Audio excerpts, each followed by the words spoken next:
Welcome back to Think Design Work Smart. I'm Alex Bolboaca and I'm coming at you from the Mozaic Works studios. And what I have for you today is a review of an older paper, but a very important paper, I think, about software architecture. It's about the most common design pattern that you will encounter when doing software architecture. And that pattern is called Big Ball of Mud.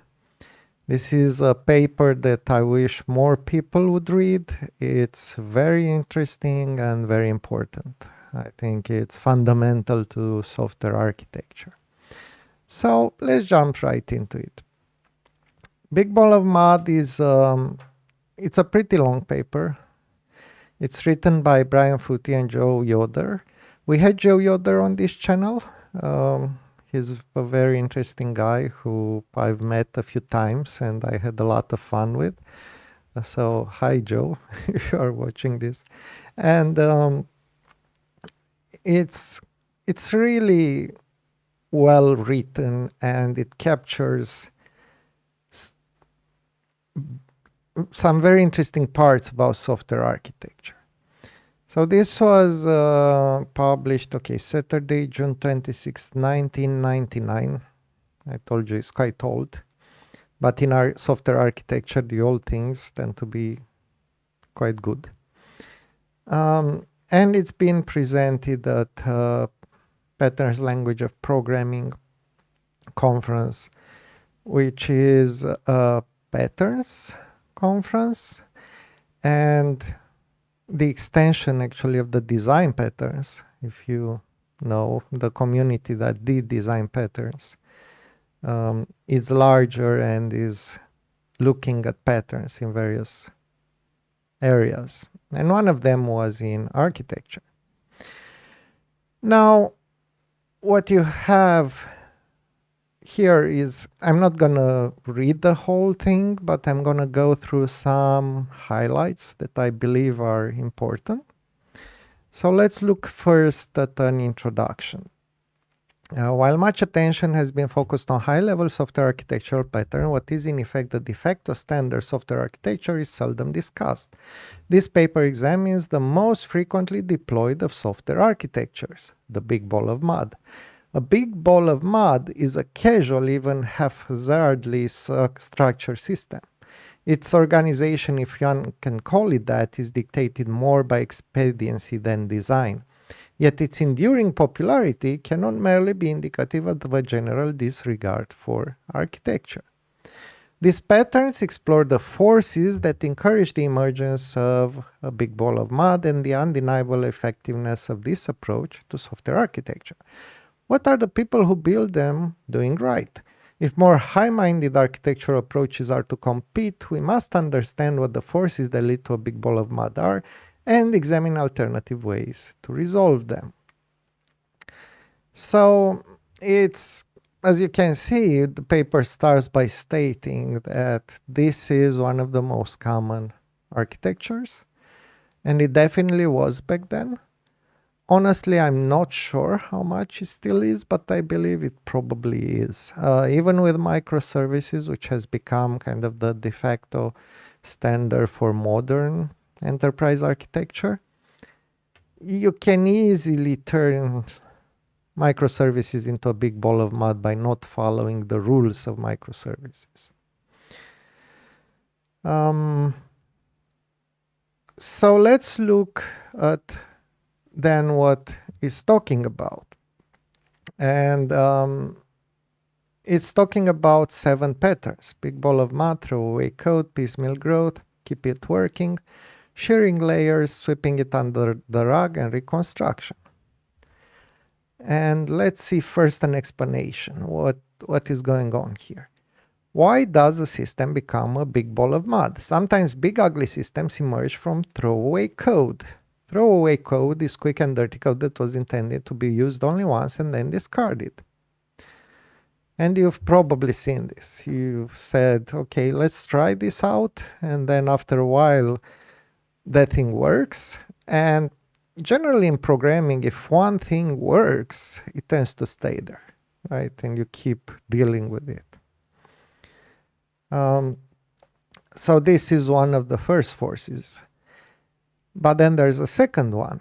Even systems with well-defined architectures are prone to structural erosion. The relentless onslaught of changing requirements that any successful system attracts can gradually undermine its structure. Systems that were once tidy become overgrown as piecemeal growth gradually allows elements of the system to sprawl in an uncontrolled fashion. So that's another thing that can happen is successful products are the ones that are changing the most, right? If your product is not changing as much, it's either because it's very stable, maybe it's in a domain that doesn't change, or because it doesn't have many users, right? And if it doesn't have any users, it's not very successful.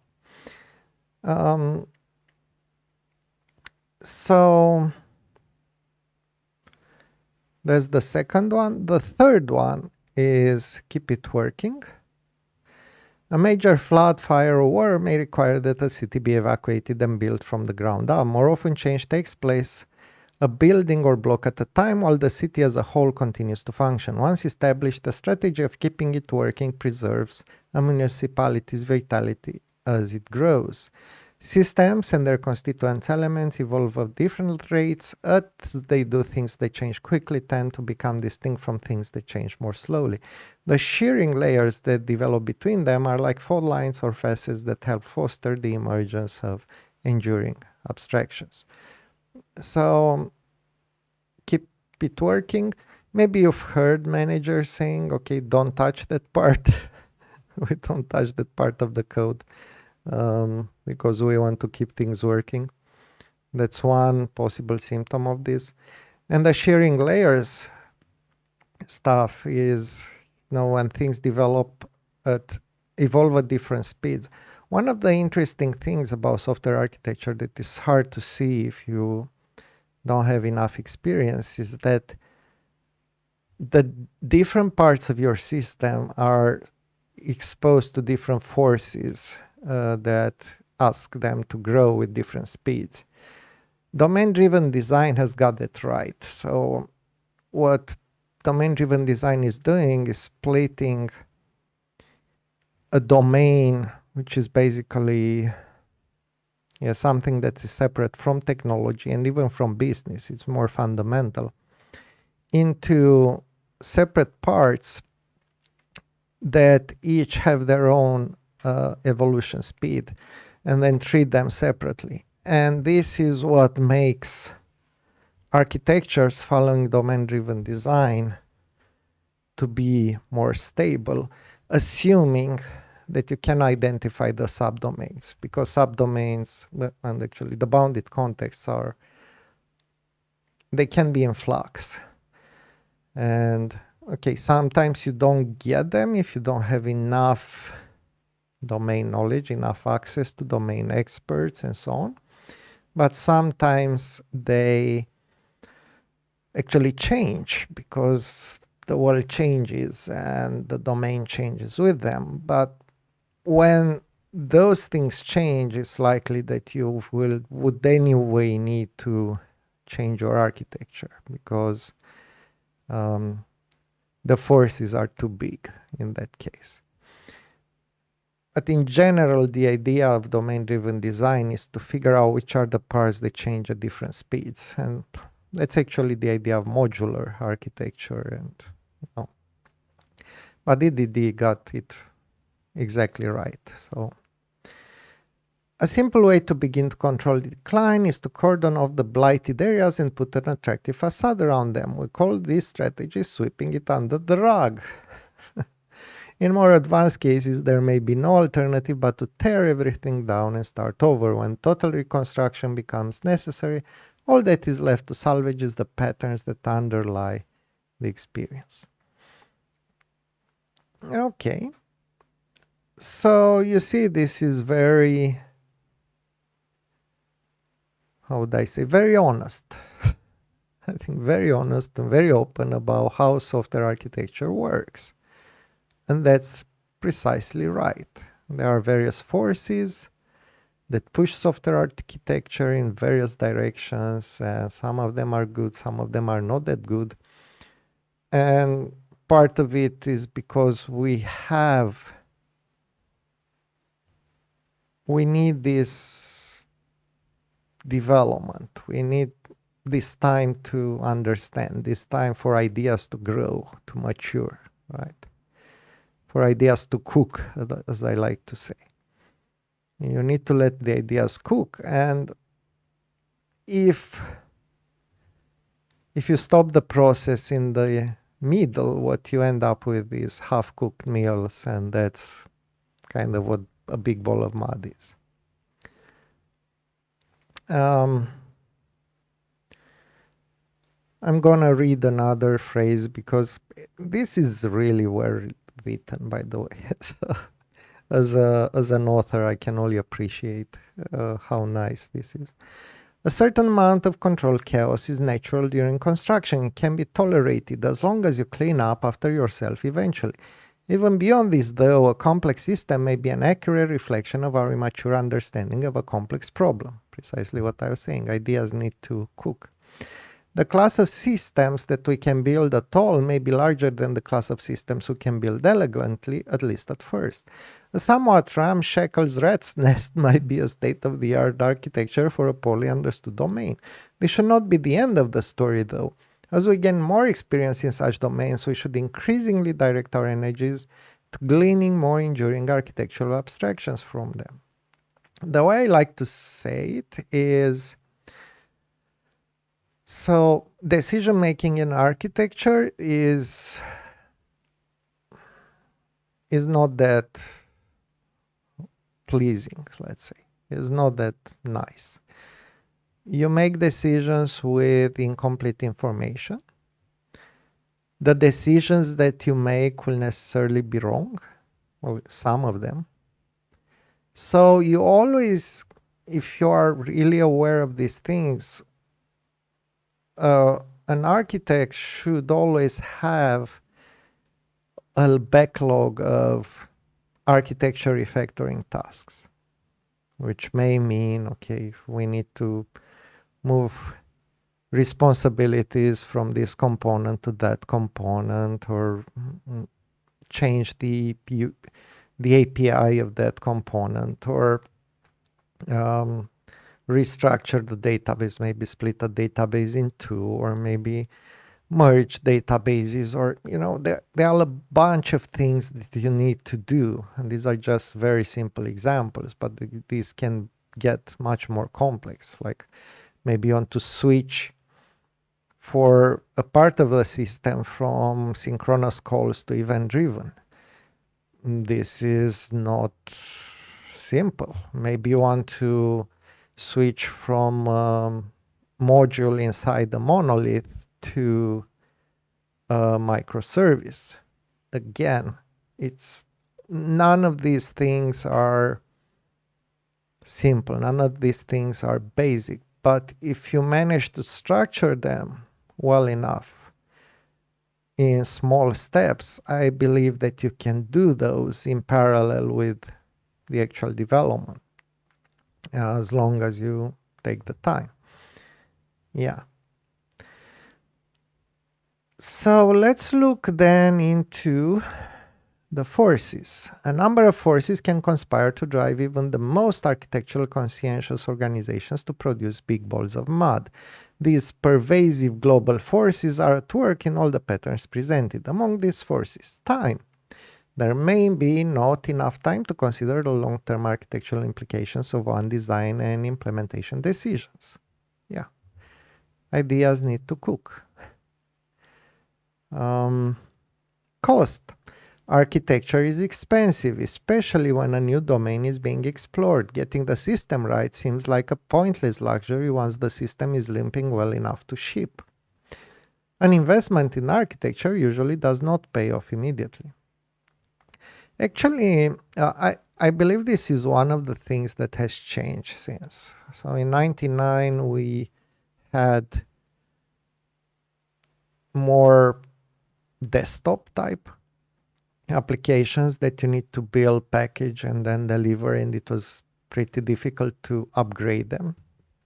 But nowadays, with more agile structures and the ability to ship quickly and things like microservices, architecture is becoming more important, right? If you're building a full thing, and actually you can see this with kind of what's happening with the gaming industry versus the rest. In the gaming industry, you still have releases that are extremely buggy and have technical issues at launch, but they manage to solve them either with a 0-day patch or like in the first months after the release. And that's how it works. Now, of course, there will always be bugs. So that's not the biggest problem. But when you have a high profile game that has a lot of technical issues at launch, yeah, it's not that great. But it is also because you need the whole package, right? Whereas if you're doing kind of a SaaS, software as a service architecture, in that case, you can upgrade parts of it and you can restructure parts of it, and it's actually becoming important after a while to do this. Maybe in the beginning you go quickly so that you gather some users to have the income that supports your development, but after a while it's about maintaining the momentum, and the only way to maintain the momentum is by doing slightly more architecture. I'm not saying that it's perfect architecture, but it's probably slightly more than we used to do in 99. And finally, if you are talking about enterprise systems that are mostly based or microservices based on what I've seen, it's clear that you want to upgrade parts of them little by little. And yeah, it's important for them to work, but they also have different needs for architecture. And I think there's much more careful architecture here. Experience. Even when one has the time and inclination to take architectural concerns into account, one's experience or lack thereof with the domain can limit the degree of architectural sophistication that can be brought to a system, particularly early in its evolution. Yeah, so experience is one of those factors, and I think you can get away a lot with a structured approach and with a careful approach, but you also need to take into account that ideas need to cook and they have a time to get right. They need a time, a cooking time, you know. So, yeah, they will get better in time, but it's difficult to say how long it takes. Skill. Programmers differ in their level of skill as well as in expertise, predisposition, and temperament. Some programmers have a passion for finding good abstractions, while some are skilled at navigating the swarms of complex code left to them by others. Visibility. Buildings are tangible physical structures. You can look at a building, you can watch it being built, you can walk inside it and admire and critique its design. A program's user interface presents the public face of a program, much as a building exterior manifests its architecture. However, unlike buildings, only the people who build a program see how it looks inside. And I think this is where usable software design comes into place. I made a few videos about usable software design. It's an idea that I had. I wrote a book upon and I did some talks. It didn't catch on, although parts of it seem to have been adopted by Google, who did, I doubt they copied my work. I think they just came to the same conclusions. So we have a few videos about that. But basically it's about looking at your design from the perspective of the user who is the programmer. So the programmer is the user of software design. So then you can look at this and apply usability principles to it. Complexity. One reason for a model architecture is that software often reflects the inherent complexity of the application domain. This is what Brooks called essential complexity. In other words, the software is ugly because the problem is ugly or at least not well understood. Frequently, the organization of the system reflects the sprawl and history of the organization that built it, as per Conway's law. Yeah. And the compromises that were made along the way. Renegotiating these relationships is often difficult once the basic boundaries among system elements are drawn. These relationships can take on the immutable character of side boundaries that Brand observed in real cities. Change. Architecture is a hypothesis about the future that holds that subsequent change will be confined to that part of the design space encompassed by that architecture. Yeah, so that's domain-driven design, basically. We assume that bounded contexts will evolve separately. Of course, the world has a way of mocking our attempts to make such predictions by tossing us the totally unexpected. And I think this was true in 1999. I think it's still true, but less true with domain-driven design. Because one of the key ideas there is that instead of looking at a specific problem, what you do is you're looking at the domain, and the domain is much more stable than your particular specific problem. But it is not an easy analysis. So it can still happen that your bounded contexts are not correct and they will need adjustment in time, which is fair game. It's expected, but it's less likely to happen. Scale. Managing a large project is a quantitatively different problem from managing a small one, just as leading a division of infantry into battle is different from commanding a small special forces team. Yeah. Alan Kay, during an invited talk at UPSLA 86, observed that good ideas don't always scale. That observation prompted Henry Lieberman to inquire, so what do we do? Just scale the bad ones? Maybe. All right, so now let's skip to another one of the... let's skip to some of the patterns.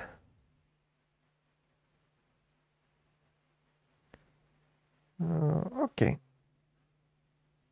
Actually, that's a good one. There are 3 ways to deal with big balls of mud. The first is to keep the system healthy, conscientiously alternating periods of expansions with periods of consolidation, refactoring, and repair can maintain and even enhance a system structure as it evolves.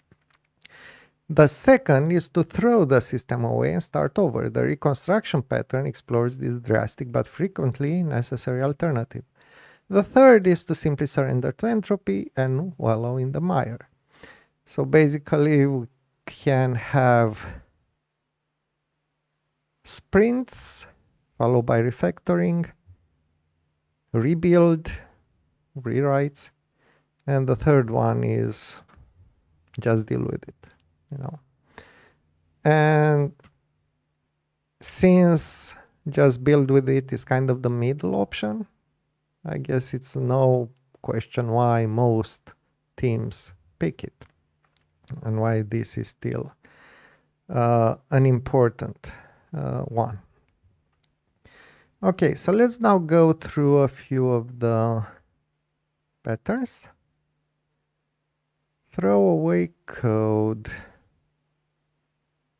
Let's go to the... Oh boy. Throw away code.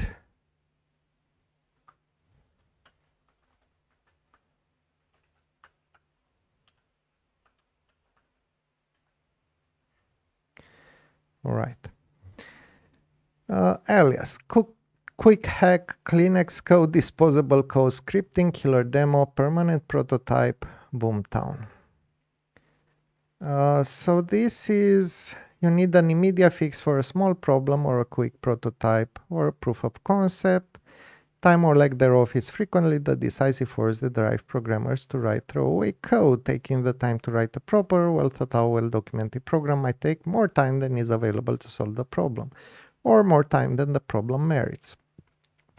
Now, it's interesting, when I'm reading this, I'm also considering the impact of AI on throwaway code, because AI is basically able to create throwaway code in many, well, maybe not in many cases, but at least in some cases. So you can probably get something that approximates a solution, although maybe not 100%, and using AI right now, using large language models and Gen AI. But we will eventually need to refactor or rewrite or use better models to implement it. So I'm curious what the effect will be on this. Right. Second one, piecemeal growth, alias urban sprawl, iterative incremental development.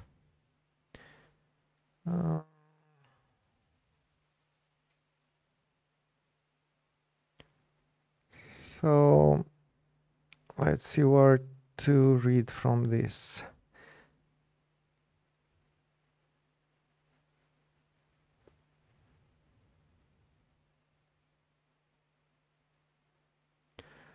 It has become fashionable over the last several years to take potshots at the traditional waterfall process model.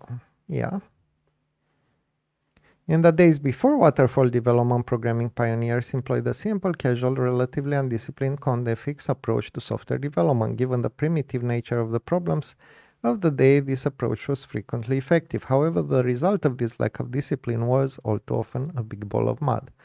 Yeah, so there was a real crisis in software because programs grew, and then we needed a more structured or responsible approach to software development, and that's when we got waterfall. But the problem with waterfall was too slow feedback, and that's okay. It worked for a while, but it mostly doesn't anymore.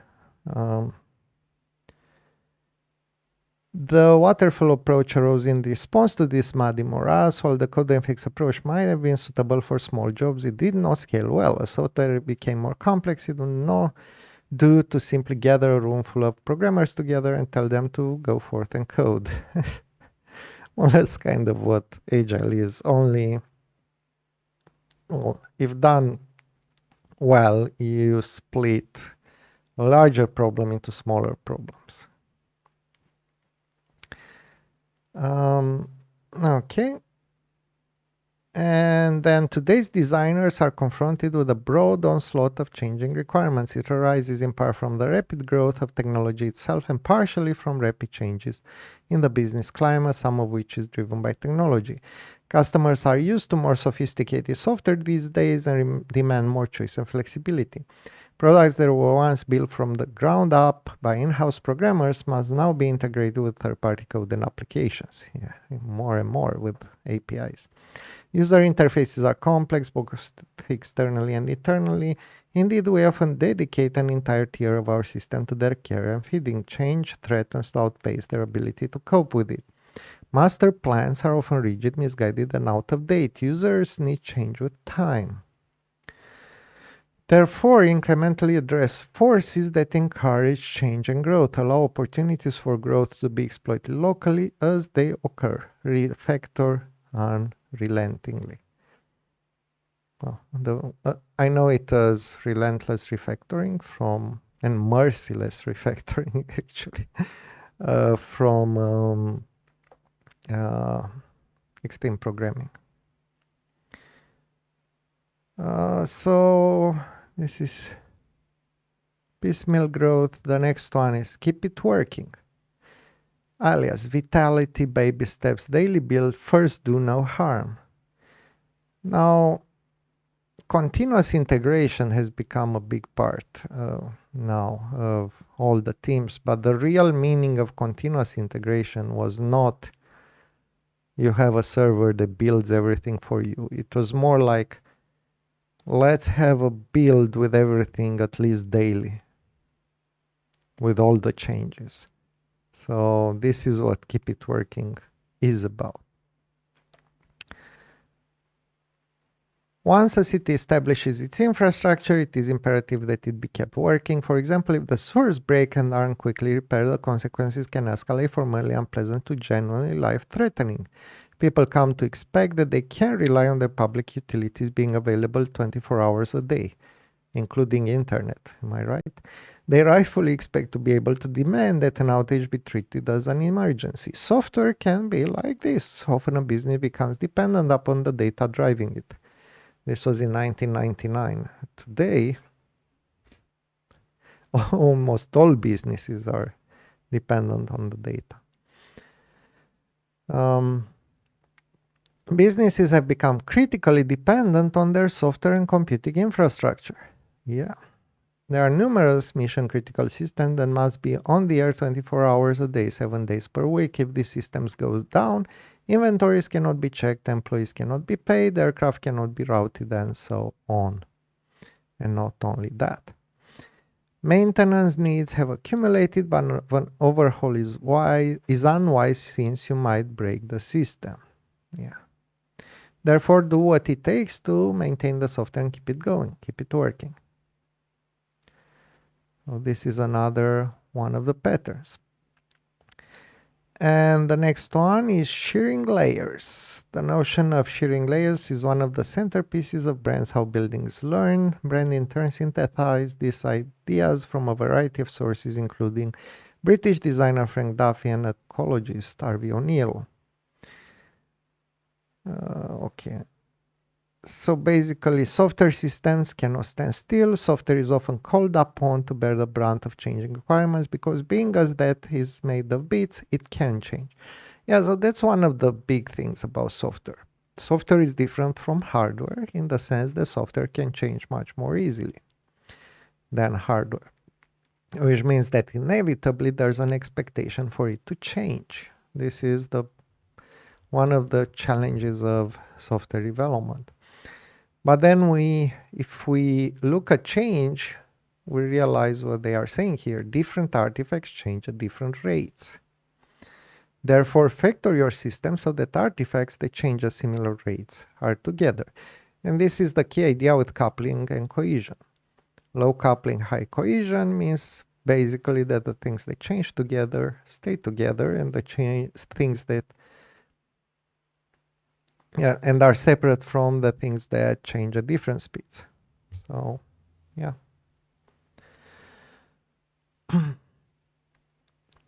Another pattern, sweeping it under the rug. Alias Potemkin village house cleaning, pretty face quarantine, hiding it under the bed rehabilitation.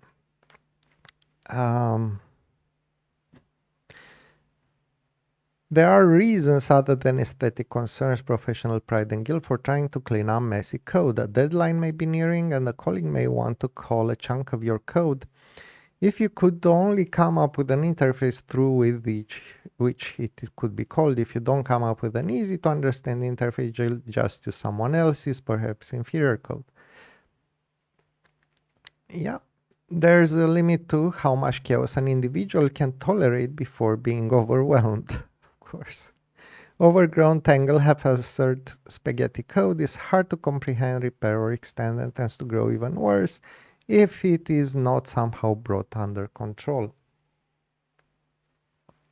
Therefore, if you can't easily make a mess go away, at least cordon it off.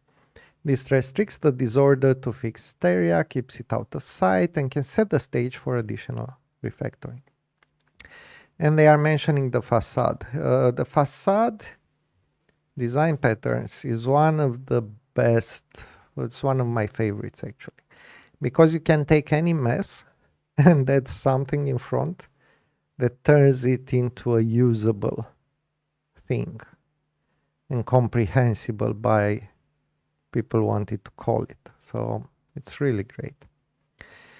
Reconstruction, alias total rewrite, demolition, throw away the first one, start over. And yeah, and of course they are quoting plan to throw one away, you will anyway, from Brooks. By the way, we also have a video on commemorating the death of Fred Brooks. So your code has declined to the point where it is beyond repair or even comprehension. Therefore, throw it away and start over. Right. I think what they are missing here is there's another pattern, which is you can deal with code like this without doing any of these. In fact, you can rescue some of the least comprehensible code by going in a disciplined manner to write tests and refactor it. And during the refactoring process, you also learn about it. Now, the challenge with this is that it's unpredictable in terms of duration. It's impossible to estimate.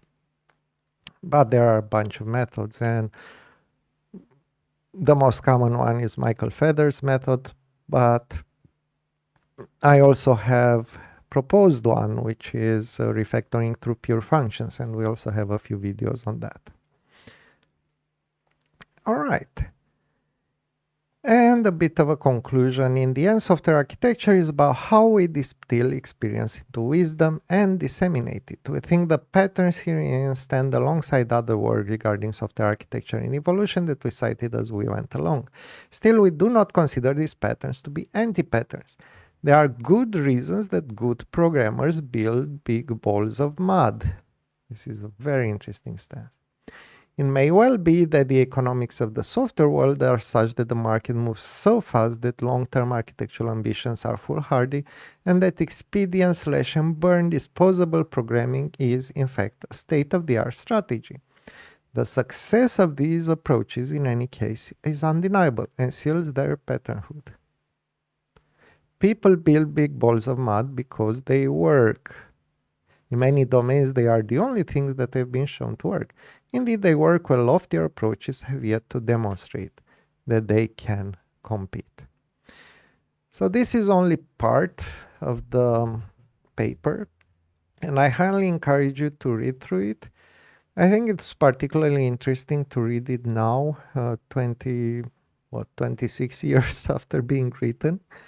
I can see some things that have changed in the meantime, like there's more focused on architecture, at least in large companies.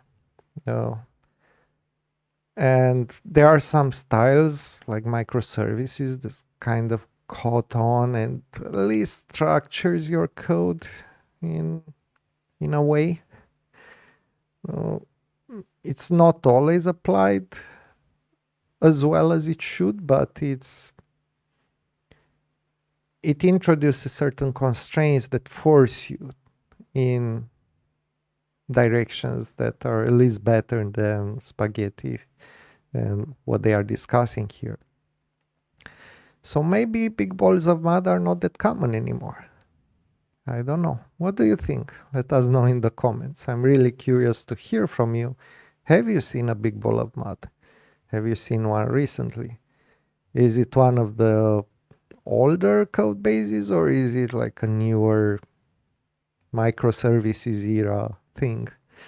Yeah, it would be interesting to learn. Anyway, this is a seminal paper in software design. I think you should read it if you want to understand more about software architecture. It's really a great one, and it's really well written. I appreciate it a lot.